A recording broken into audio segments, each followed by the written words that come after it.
Mesdames, Messieurs, bonjour. Nous sommes le 9 octobre 2024, un mercredi. La semaine est donc à mi-chemin.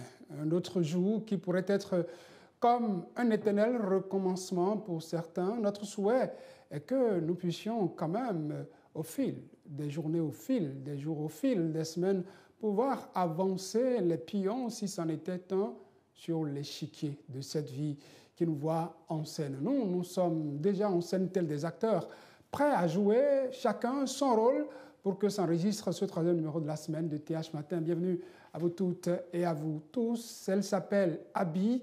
Attachée à son pays, elle reconnaît les travaux que font chaque président qui vient à la tête du pays et qui accomplit son mandat. À l'heure du bilan, chacun pourrait apprécier. Toché, c'est le titre que nous chante Abi pour ce numéro de TH Matin pour vous installer confortablement.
Hubert Maga, oui, l'un de ses successeurs, de ses présidents en quelque sorte, qui, dont le nom ne manquera pas, ne manque déjà pas dans les annales de l'histoire du Bénin, puisque c'est lui, le premier président que nous avons connu, le Bénin indépendant.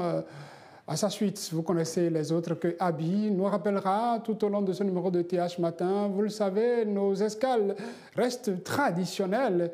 Notre premier arrêt sera celui, comme d'habitude, des kiosques.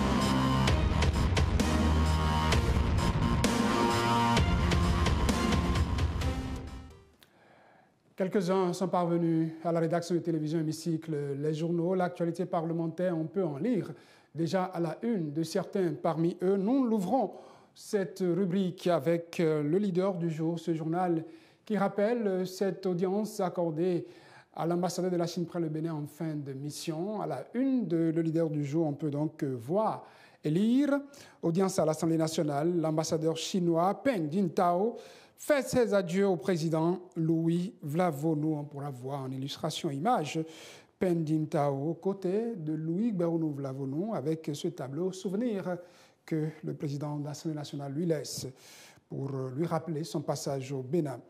L'autre quotidien s'intéresse à cette mission de députés béninois du côté du Tchad et nous donne à lire 82e session du comité exécutif et 46e conférence de l'UPA. Le professeur Maounion Kakbo et sa délégation à N'Djamena. Les détails sont coulés en page 2 de l'autre quotidien. Nous sortons des couloirs du palais des gouverneurs pour le palais de la Marina, entre autres activités menées et cette activité qui a amené le président de la République à recevoir, entre autres personnalités, celle qui préside aujourd'hui l'Organisation mondiale du commerce, le Bénin, qui a accueilli une rencontre au sujet du coton. En manchette de Bénin intelligent, on lit cette citation. Le Bénin est très en avance en production du coton, précise le journal d'abord. Cotonou accueille la journée mondiale du coton. Nous revenons à la une de Le Leader du jour qui, à propos, parle de historique édition de la journée mondiale du coton au Bénin en Afrique. Experts, partenaires internationaux et acteurs du secteur agricole célèbrent l'or blanc à Cotonou. Libération parle de célébration de la 6e édition de la journée mondiale du coton. Le Bénin réussit l'organisation, affirme Libération. Fraternité, le journal de Menontin, change de sujet. Répercussions de la guerre Israël-Liban, retour des Béninois sur Cotonou, la priorité affréter des vols spéciaux, un devoir régalien. À propos de ce sujet, le matinal, le journal dans sa parution de ce mercredi, parle de situation sécuritaire préoccupante au Moyen-Orient, la destination Liban déconseillée aux Béninois. La Nation, le quotidien du service public, en parle aussi d'abord en bas de une, dégradation de la situation au Moyen-Orient, les Béninois invités à s'abstenir d'aller au Liban. Puis en manchette, le quotidien du service public parle de développement du football, un haut émissaire de la FIFA chez Patrice Talon. Le Télégramme à présent, pipeline Bénin-Niger, un 4e chargement de pétrole brut nigérien à ses mains ce mardi 8 octobre. Les compagnies minières en croisade pour l'ouverture de la frontière nigérienne. L'autre quotidien, 4e chargement du brut nigérien à ses mains. Bénin-Niger, le climat de décrispation tient bon. Nous allons finir. C'est une des journaux avec le potentiel. Contrefaçon, piratage et vente illicite des cahiers d'activité scolaires. Criette, 2 personnes déposées en prison. Malgré l'interdiction formelle du ministère des enseignements maternels et primaires, le commerce continue dans les écoles publiques et privées. À bon entendeur, puisque la rentrée a commencé pour ces responsables et autres qui s'adonnent à cette commercialisation des cahiers d'activité. Vous avez la preuve avec ce titre que le gouvernement veille au grain. Ce sera tout pour cette revue des titres. Pour les journaux parvenus à la rédaction de télévision Hémicycle, merci de votre attention pour cette rubrique et pour les autres qui vont se suivre. Et la prochaine, ce sera le bulletin d'information. Stéphanie Lecommando a été encore au rendez-vous ce matin. Bonjour Stéphanie. Bonjour Saturnin, bonjour à chacun et à tous. La pêche, la forme ce matin? C'est la pleine forme et vous?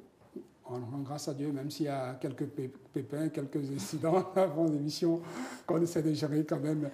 Les titres que vous nous proposez ce matin sont lesquels? Oui, nous allons revenir sur l'ouverture de la 2e session ordinaire de l'année 2024 au Togo et puis la descente des députés dans le septentrion. Allez, je vous laisse développer tout ceci pour nos téléspectateurs, mesdames, messieurs. Le bulletin d'information, c'est tout de suite.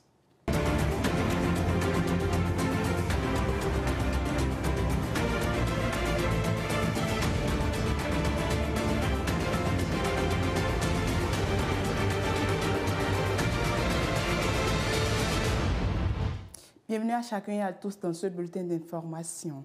On le disait depuis quelques jours, une délégation de l'Assemblée nationale du Bénin, conduite par le président Louis-Barou Nouvlavono, a pris part à la cérémonie d'ouverture de la deuxième session ordinaire 2024 de l'Assemblée nationale du Togo. Ce n'était pas qu'un simple déplacement officiel, mais un témoignage de fraternité entre deux nations aux liens historiques profonds. C'est ce que nous explique d'ailleurs James William Bagidi dans ce reportage.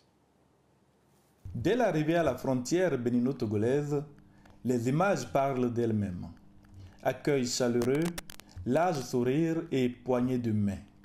L'atmosphère est empreinte de respect et de convivialité. À Kara, le président Louis-Barou Nouvlavono rencontre son homologue togolais, Kodjo Sevon Tepe Adeze. Ce moment est plus qu'une simple formalité. Il incarne la volonté des deux hommes que les parcours professionnels et politiques rapprochent en bien des points de renforcer la coopération interparlementaire entre leurs deux pays. Le lendemain 1er octobre 2024, dans une salle archi-comble du Palais des Congrès de Kara, les députés, invités et dignitaires suivent avec attention la cérémonie d'ouverture de la deuxième session ordinaire. Les discours résonnent avec une force particulière. C'est l'occasion pour le président Louis-Barou Nouvlavono de réaffirmer l'unité des deux nations. En effet, le fait que ces deux peuples se trouvent aujourd'hui séparés par une frontière artificielle que nous respectons n'a aucune sorte d'importance car nous savons bien qu'il s'agit de part et d'autre de cette frontière et du nord au sud, de l'est à l'ouest, d'hommes et de femmes, de même souche, de même culture, de même coutume et de même civilisation. Le président Kodjo Sevon Tepe Adeze, quant à lui, n'a pas manqué de rendre hommage aux chefs d'État dont les pays sont représentés, notamment Patrice Talon, président de la République du Bénin. Je tiens ici à rendre un vibrant hommage à leur Excellence, Monsieur Alassane Ouattara, président de la République de Côte d'Ivoire, Patrick Talon, président de la République du Bénin, et Faure Eswazina Gnassingbé, président de la République du Togo, pour leur politique d'une Afrique plus solidaire et plus prospère en faveur du bien-être des peuples. Les marques de fraternité et de considération se poursuivent avec cette rencontre empreinte de respect et de diplomatie au palais présidentiel de Pia. Le président Vlavono est reçu en audience par le président de la République togolaise, Faure Eswazina Gnassingbé. Un tête-à-tête stratégique où il est question de sécurité régionale, de coopération économique et de paix. Privilège d'être reçu par son Excellence, Monsieur le Président de la République togolaise. Nos entretiens ont porté sur la paix dans nos pays respectifs, la paix dans la sous-région et ce que nos chefs d'État peuvent faire pour favoriser cette paix au niveau de nos peuples et de nos différentes populations. Nous avons abordé le problème de l'extrémisme violent. Nos échanges ont porté beaucoup plus sur les intérêts communs que nous devons rechercher pour nos peuples et pour nos pays. Au sortir de cette audience, Louis-Barou Nouvlavono se rend au mausolée du défunt président Gnassingbé et Yadema. Le silence règne. La caméra capte la profondeur du recueillement. Ce geste symbolique marque le respect que porte le Bénin à l'histoire contemporaine du Togo. Ce déplacement n'était pas seulement une visite officielle. Il a pris l'allure d'un véritable ciment pour les relations bénino-togolaises, une réaffirmation de la volonté des deux pays d'œuvrer ensemble pour le développement de la sous-région.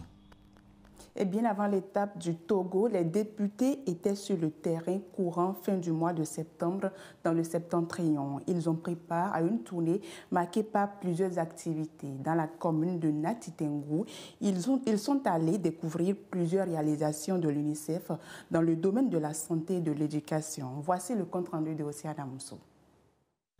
Jeudi 26 septembre, nous sommes dans la commune de Natitengou, deuxième journée de la tournée des membres de l'Assemblée nationale.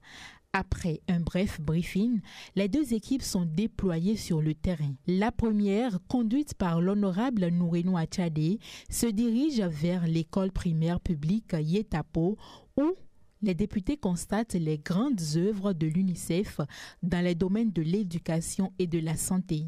Ici, il y a un point d'eau autonome avec pompe doté de sources d'énergie conçues par l'organisme. Le point d'eau permet d'alimenter l'école primaire, mais aussi le centre de santé de Yetapo qui serait justement fermé par l'État pour absence d'eau si l'UNICEF n'était pas intervenu. Les membres de l'Assemblée nationale ont échangé avec les apprenants, les enseignants ainsi que les soignants du centre de santé qui expriment leur soulagement.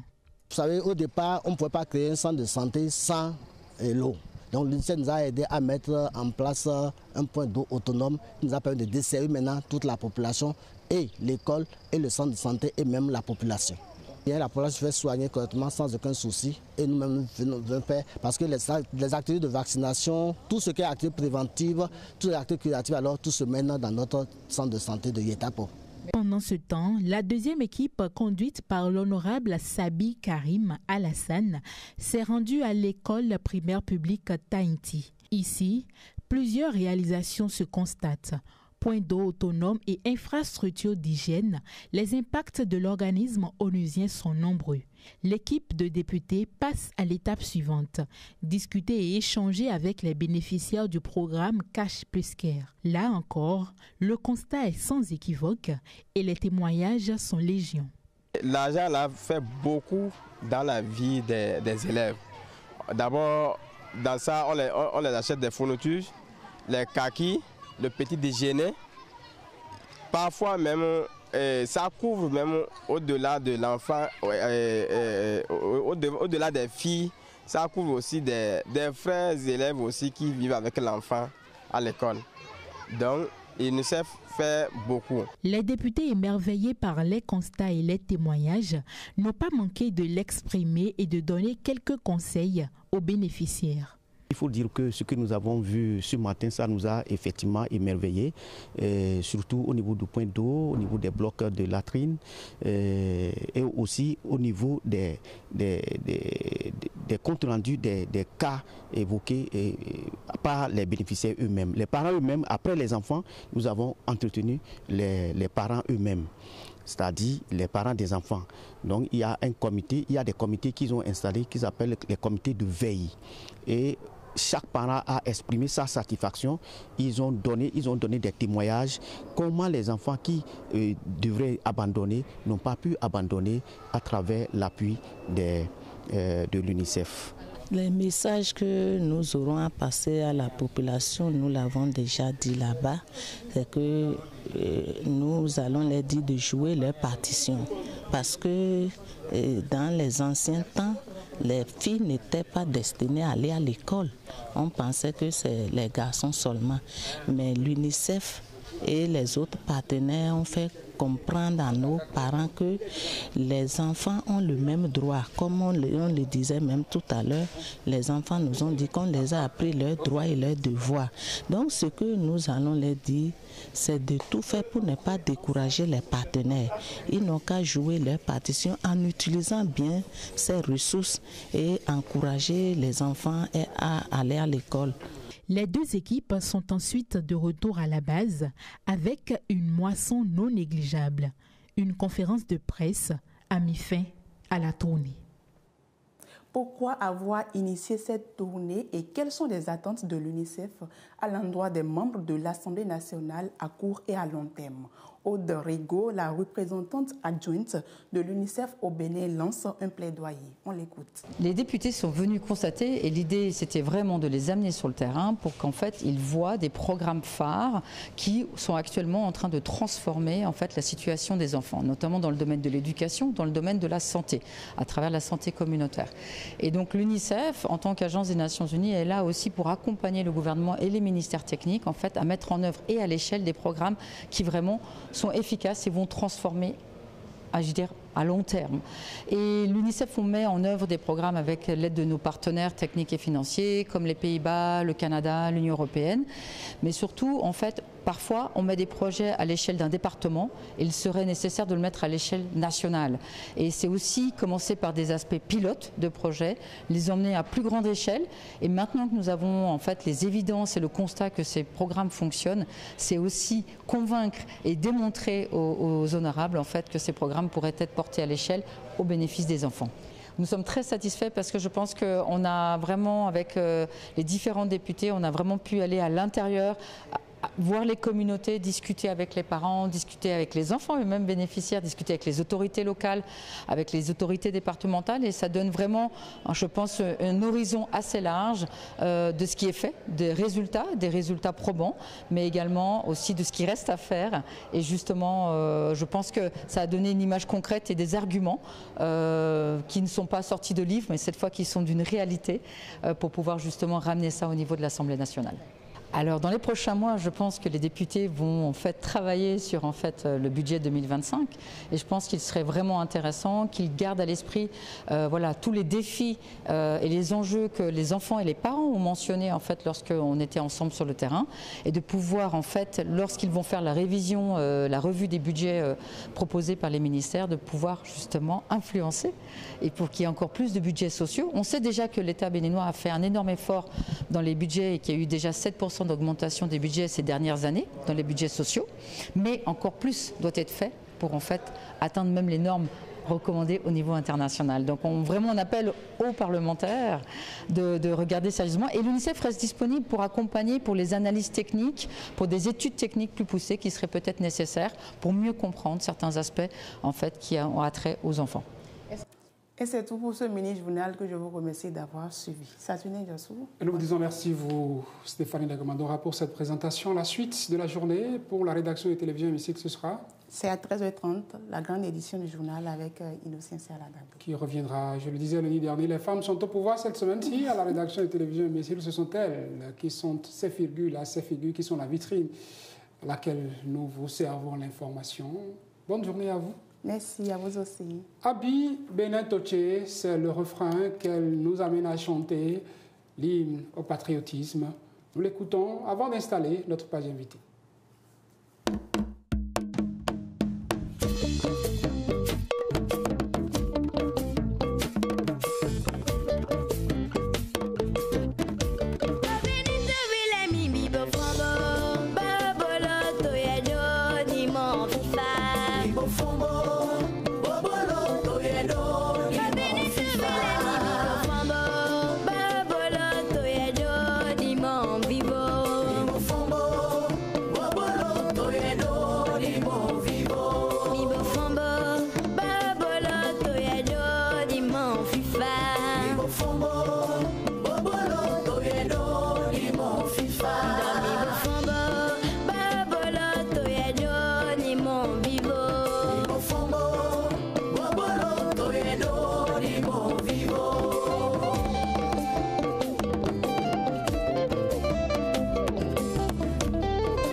Toche na yon Benin Toche, tagbo mi tole weswa imo, okaka imaba, Beneto, to fifaje na itegbe, ikmoto mi ton na ifiragwe, kakoko nugbe nugbe yoyodo. Erota wena mi rolo boda mini bolo, da bene file nando monjeme, da seme do mona jowe do, wame bichite, mi tite ba mi ikwe bozara rakon. FIFA quand ouais mi na ho, on l'a mis told you ouais mi na kando. Mi kwando la gbe me mi kadia, mi fo mi ni ralo do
S'il fallait faire un listing des aliments les plus consommés au Bénin, le riz en ferait certainement partie, mesdames, messieurs.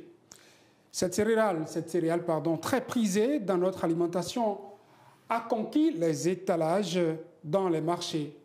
Plusieurs gammes sont proposées à la clientèle. Chacun fait son choix selon sa préférence. Certains pour la qualité, le rendu final après cuisson, son goût. D'autres se rabattent sur ce que les étalages proposent de moins cher. Parfois, c'est l'origine du riz qui le précède. Le riz thaïlandais fait partie des préférences de certains. Quid du riz béninois? À propos, bonjour, les commentaires. En ce mois du consommation local, nous allons faire comme un état des lieux. Le riz made in Bénin conquit-il les assiettes de plus en plus? J'en parle avec un invité qui est déjà en plateau avec moi, Rogatien Saossi. Bonjour. Bonjour, monsieur le journaliste. Vous êtes responsable administratif et financier à ESOP Vallée de Lomé. Oui. Bonjour, bienvenue dans nos studios. Merci, bonjour à vous, bonjour téléspectateurs. Quand on dit ESOP, c'est quoi? Qu'est-ce que vous faites à ESOP? L'ESOP, d'abord, c'est l'entreprise de services et organisation de producteurs. Et nous transformons le riz paddy en riz blanc consommable. Quand on dit riz paddy, on entend riz, nous connaissons le riz, mais quand on commence à dire riz paddy ou riz étuvé, les téléspectateurs, peut-être certains ne savent pas encore précisément de quoi il s'agit. Le riz paddy, c'est quoi? Justement. Et le riz paddy, c'est le riz qui a quitté directement le champ, avec sa coque. Donc nous transformons ça en riz blanc. Avec des étapes, nous obtenons le riz blanc que nous conditionnons, nous mettons sur le marché. Parlons de riz. Quelles sont les variétés de riz que nous cultivons au Bénin, puisque à ESOP, vous faites la transformation. Déjà, cela veut dire que, bonne nouvelle, le riz, on en produit au Bénin.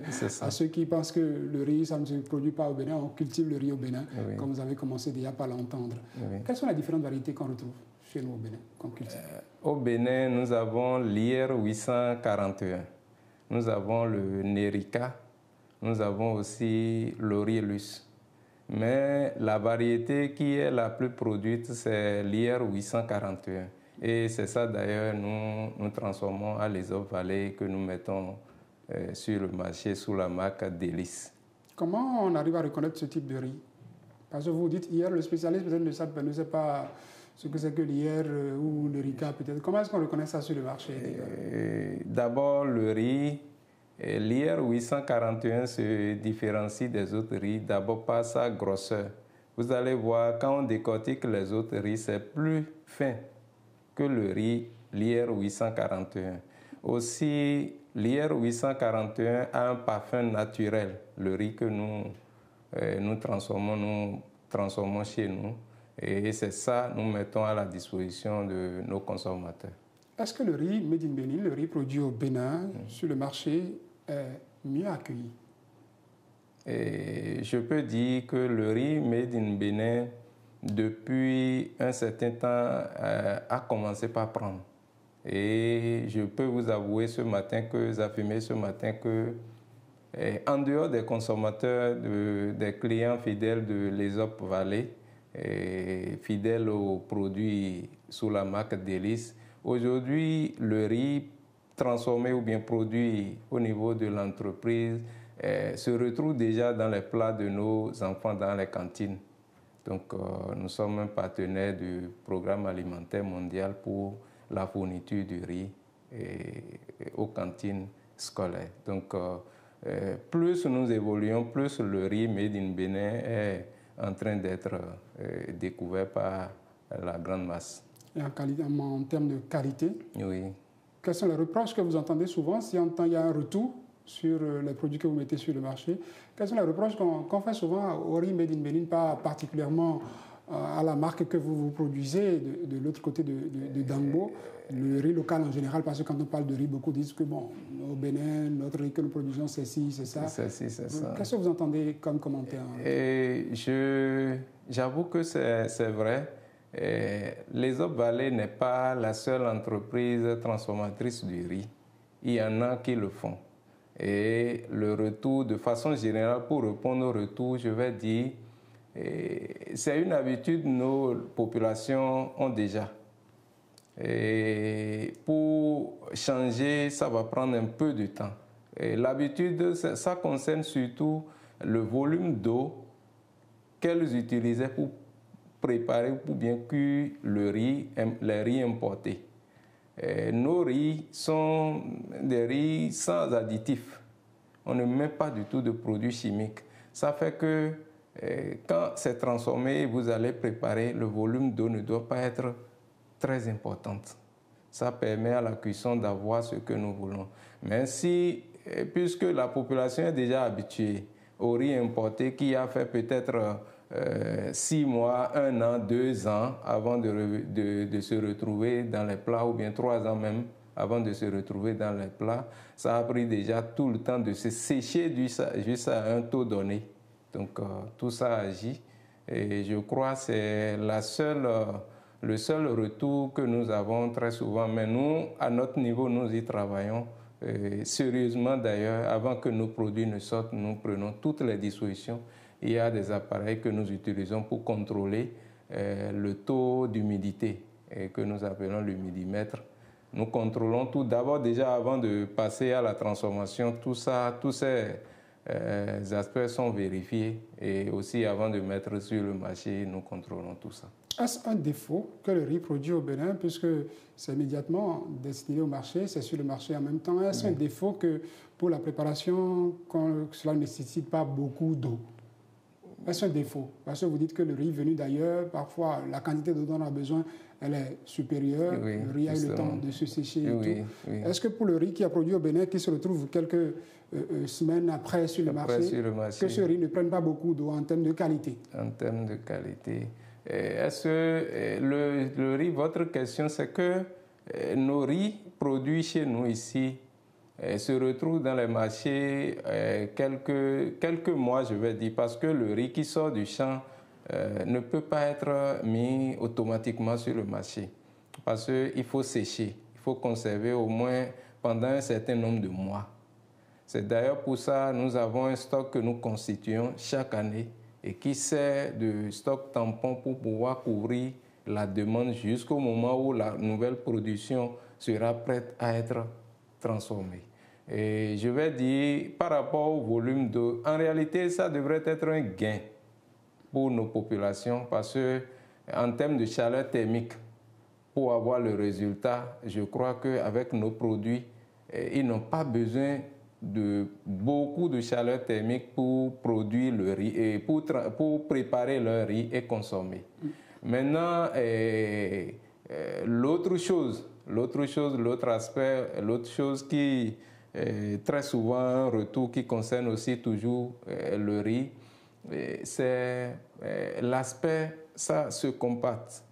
Quand ils terminent la cuisson, ils disent que le riz devient compact. Et c'est très souvent ça, ce problème se pose du fait que le niveau de séchage n'est pas... il y a un certain niveau qu'il faut atteindre avant de décortiquer. Donc je crois que c'est ce qui pose très souvent le problème. Mais c'est plutôt un avantage. C'est plutôt un avantage parce que le produit sans produits chimiques, sans rien, on n'a rien ajouté et on le met à la disposition des populations. Je crois qu'ils ont plus à gagner à consommer nos produits que de se fier aux produits importés dont la qualité est douteuse. Déjà, dès les champs, qui sait quelle variété on a mis et pour quel résultat tout ce qu'on nous envoie. Vous rassurez que le riz produit au Bénin est sans additifs. Il n'y a pas de produits chimiques. Il n'y a pas de produits chimiques, à part... l'engrais même est utilisé dans certaines régions. Il y a des régions où l'engrais n'est pas utilisé. Je prends le cas de la vallée de Lomé.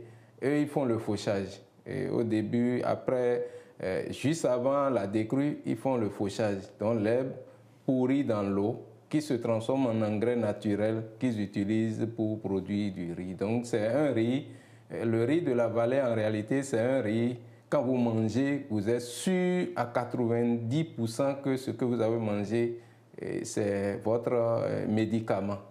Vous vous êtes soigné, au lieu que ce soit un problème pour votre santé. Pour ces quelques retours qui viennent, vous avez dit que la plupart de ces retours, c'est plutôt des gains, ce que les consommateurs considèrent comme étant une faiblesse, une qualité moindre, c'est plutôt une force.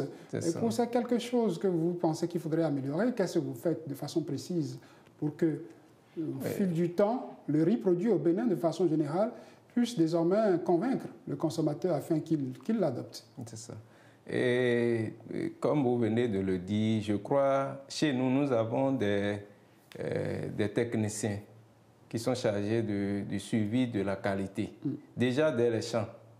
Parce qu'il y a des étapes de suivi. Chez nous, il y en a 5. Donc, les techniciens sont chargés de suivre toutes ces étapes. Je crois déjà la récolte, parce que la qualité du riz à décortiquer ou à mettre sur le marché, ça dépend du produit qui a quitté les champs. Donc, si la qualité déjà au niveau des champs est respectée, le produit final sera bon. Donc, nous observons, nous prenons toutes les dispositions et je vous assure qu'actuellement, il y a des techniciens dans les champs des périmètres rizicoles pour suivre les producteurs, garantir la qualité. Et à la transformation, je suis sûr que nous allons toujours maintenir le cap pour que les populations consomment de riz de qualité pour la santé. En termes de coûts, les prix sur le marché, en termes de coûts, les prix sont-ils à portée de toutes les bourses? Parce qu'on dit souvent que ce qui est produit chez nous, c'est produit dans certaines conditions. Ça fait que le riz venu d'ailleurs se retrouve moins cher. Est plus compétitif. Est plus compétitif que le riz produit au Bénin.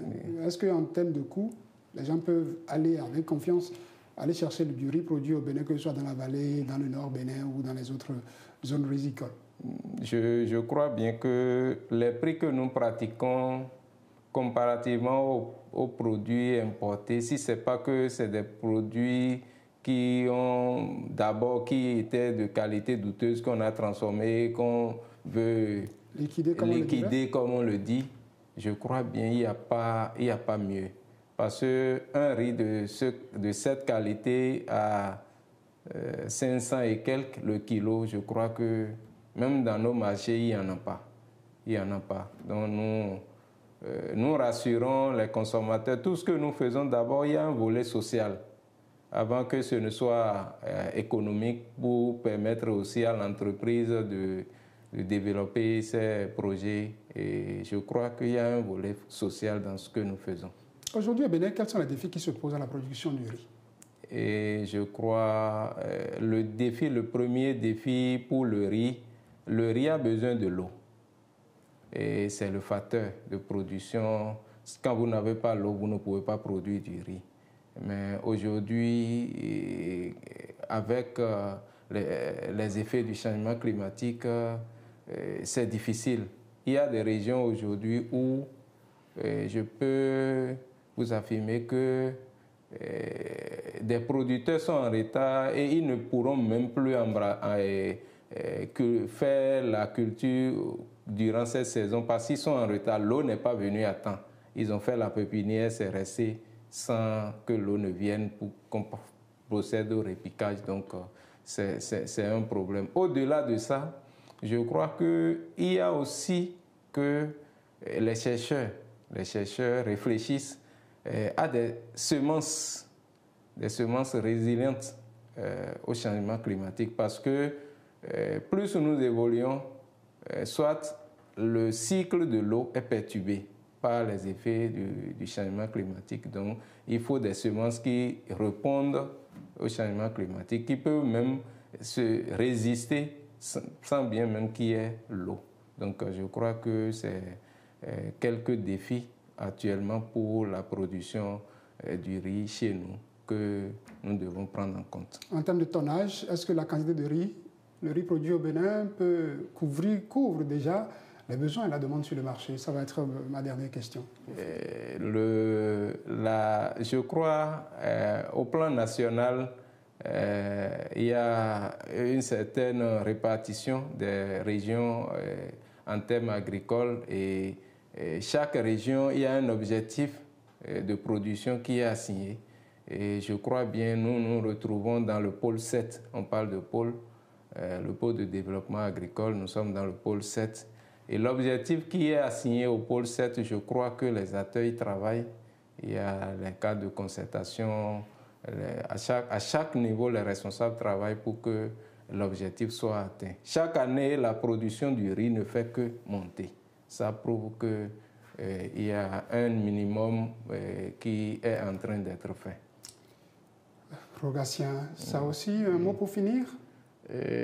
Un mot pour finir, je vais d'abord remercier aussi nos partenaires et ceux qui au quotidien placent confiance en nous et qui viennent demander nos produits. Nous sommes toujours là, disponibles sous la marque Délice et nous tendons vers la fin d'année. À bras ouverts, nous accueillons leurs commandes. Merci à vous, Rogatien. Ça aussi, je rappelle, vous êtes responsable administratif et financier à Aesop Valley, une entreprise qui est dans la transformation du riz paddy. Du riz paddy en riz blanc. En riz blanc. Consommé. Merci à vous d'être passé dans le studio de télévision Hémicycle. Merci. Mesdames, Messieurs, TH Matin va faire son tout petit bonhomme de chemin pour le dernier arrêt, celui de la toile. Nous allons le retrouver dans un instant pour le Haut.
Toujours au poste, Polo Aounou, bonjour. Saturné Diossou, bonjour. Je salue également nos amis téléspectateurs qui nous suivent tous les matins. C'est un plaisir renouvelé de vous avoir, hein, comme d'habitude. C'est avec beaucoup de plaisir également. La randonnée de la toile ce matin? Oui, le premier sujet, vous vous rappelez, dans les années 2004, quand on a mis pied sur le campus, vous vous souvenez de comment on fait l'inscription? Ah oui. Il faut se lever peut-être à 3 heures, peut-être à 2 heures. Il y en a même qui passent la nuit pour prendre la place. Et certains même en font pratiquement un business. Ouais. On trouve des gens qui prennent tôt et quand vous venez, on négocie avec vous. Vous donnez de l'argent. C'était déjà ces débuts font peur, hein, aux jeunes étudiants. Et on se demande, mais qu'est-ce qui nous attend? Qu'est-ce qui nous attend si déjà pour faire l'inscription, on doit subir tout ce stress? Qu'est-ce qui nous attend? Vous voyez, aujourd'hui, avec la dématérialisation de l'administration, avec la digitalisation de l'administration, les étudiants aujourd'hui, peuvent désormais faire leur inscription en ligne. Ce n'est même pas peuvent. Aujourd'hui, il est demandé aux étudiants de faire les inscriptions en ligne et c'est une bonne nouvelle qui réjouit beaucoup les étudiants. C'est sur la page de la radio Univers, hein, cette radio qui a formé d'ailleurs beaucoup de journalistes talentueux. Bonjour à toute l'équipe, la jeune génération de Radio Univers. C'est sur la page de Radio Univers qu'on va tout droit lire. Université d'Abomey-Calavi, les inscriptions des nouveaux bacheliers et anciens étudiants exclusivement en ligne pour le compte de cette rentrée. Le recteur de l'Université d'Abomey-Calavi, le professeur Félicien Avessi, dans un communiqué en date du vendredi 4 octobre dernier, a annoncé que les inscriptions des nouveaux bacheliers et les anciens étudiants se feront exclusivement en ligne pour le compte de la rentrée qui a démarré le 16 septembre dernier, celle de 2024-2025. C'est une avancée majeure qui vient mettre fin à plusieurs années de calvaire des étudiants au niveau des centres d'inscription et les autres difficultés rencontrées par ceux-ci. Les inscriptions désormais sont reçues sur la plateforme www.étudiant.uac.bj d'après le communiqué reçu par le service de l'information de votre radio. On lit très rapidement le communiqué qui dit ceci. Il est porté à la connaissance de tous les nouveaux bacheliers et anciens étudiants de l'Université d'Abomey-Calavi que pour l'année académique 2024-2025, les inscriptions se feront exclusivement en ligne via le site www.étudiant.uac.bj du 14 octobre 2024 au 31 janvier 2025. Ce système d'inscription en ligne permet aux étudiants de gérer de manière autonome tout le processus d'inscription, offrant ainsi une plus grande flexibilité et facilité d'accès. Les apprenants, anciens comme nouveaux, sont donc invités à prendre toutes les dispositions nécessaires pour valider leur inscription dans ce délai. Toute pré-inscription non validée après cette date sera purement et simplement annulée. En commentaire, évidemment. Ah oui, surtout même les parents, hein, c'est une joie pour les parents. Hein. Erika a estimé vraiment c'est bon maintenant. J'étais à l'EPAC vers 5 heures, pourtant j'étais en retard à l'heure là. Vincent Ouanou qui met apparemment l'UAC est en train de faire peau neuve pour les nouvelles venues et la génération future. Benoît Nyami qui met ce gouvernement n'arrêtera jamais de nous impressionner. C'est de prouesse en prouesse. Et puis Dodi Alain Agossou qui met l'université de Parakou doit faire comme le voisin. L'université de Parakou est fille de l'université d'Abomey. Ah oui. Ils vont suivre le pas. Ouais. Adomé Maouti qui met bonsoir. Nous leur demandons humblement de faire aussi pareil pour la demande des actes académiques. Merci de prendre en compte ce message pour aider nos frères et sœurs. El Mora, quant à lui, qui met moi j'avais fait les rangs et je me rappelle mon tour était encore très très loin et ce jour j'avais même la diarrhée qui m'a poussé à quitter les rangs. Élysée à Gondé qui dit courage à tous ces nouveaux étudiants qui ne connaîtront jamais peut-être le goût de Ilassi et Pâques. Ah oui, voilà. Ça c'est une histoire à raconter. Hein. Parfois, pour avoir vécu tout ça, on se dit, mais c'était quand même passionnant, l'université d'Abomey-Calavi. Tout ce parcours du combattant. Ça c'est vrai. Surtout rester dans les rangs et pour aller manger au resto U. Ouf, il faut le faire pour comprendre. Oui, le resto, moi je souhaite à tout le monde de faire cette expérience. Hein. Les deux restos, le restaurant qui est ici au niveau du jardin principal et puis de l'autre côté de l'ENAM. En tout cas, je veux bien retourner à l'université, me transformer en étudiant et puis acheter des tickets resto pour aller revivre tout ça, c'est passionnant.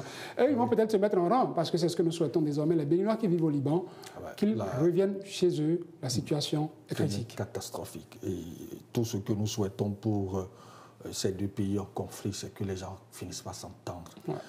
Pas s'entendre parce que j'apprends qu'il y a déjà plus de 2000 morts, 400 000 blessés. Voilà. C'est énorme. Et déjà, le Premier ministre israélien menace. Et notre souhait, c'est que cette guerre cesse. Mais comme notre pays, comme un bon gouvernement, d'ailleurs, un gouvernement responsable, est préoccupés de la situation des ressortissants béninois qui vivent de l'autre côté, donc pas communiqué. Le ministre des Affaires étrangères a demandé aux Béninois qui vivent au Liban de retourner au pays. Et on va sur la page de Bénin Web TV, le Bénin invite ses citoyens à quitter expressément le Liban.